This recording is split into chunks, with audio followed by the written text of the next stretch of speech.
Alors Philippe, que faisons-nous aujourd'hui? Aujourd'hui, nous faisons de grosses madeleines au chocolat, Nous en faisons combien? une douzaine.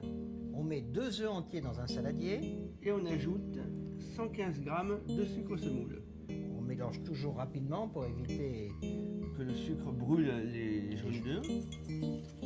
Et donc, on va bien blanchir, Alors blanchir, ça veut dire bien travailler, bien travailler. que ça s'éclaircisse. Voilà. Voilà. Alors il y a 115 g de farine tamisée. Dans lequel on va incorporer 10 g de levure chimique.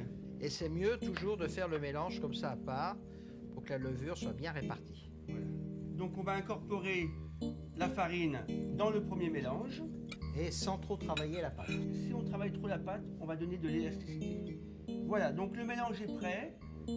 On va le laisser reposer 1 heure au réfrigérateur pour qu'on ait une première fermentation de la levure. Alors au bout d'1 heure, on constate que la pâte a fermenté.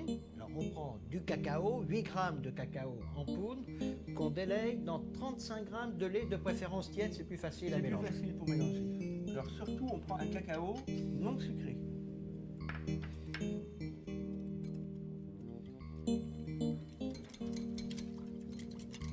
Et maintenant, on peut le verser.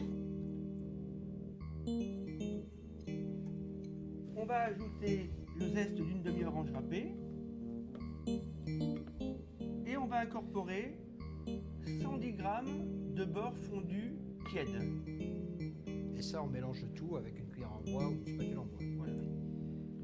Alors on a préchauffé le four. On a préchauffé le four à 210 degrés. Donc faire des madeleines, c'est pas difficile. C'est pas très compliqué.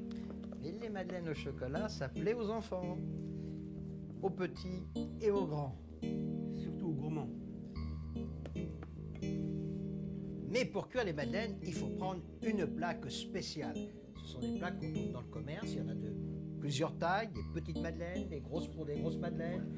Et là, on a pris pour des grosses Pour des madeleines. grosses madeleines. Alors, il faut bien beurrer l'intérieur.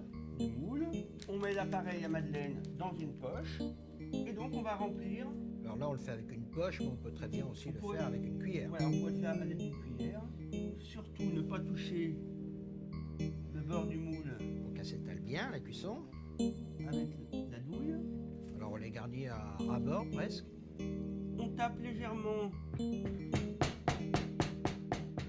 le moule sur la table pour bien remplir le moule de façon parfaite. Voilà, Permettre à la pâte de bien s'étaler. bien s'étaler. On peut les mettre au four tout de suite. On les met dans le four préchauffé à 210 degrés. Et on va régler le thermostat à 180 degrés. Et on les laisse combien de temps? On les laisse 12 minutes environ. Philippe, un dessert qu'aurait aimé Proust. Le chocolat en prime. Au revoir. Et bon appétit, bien sûr.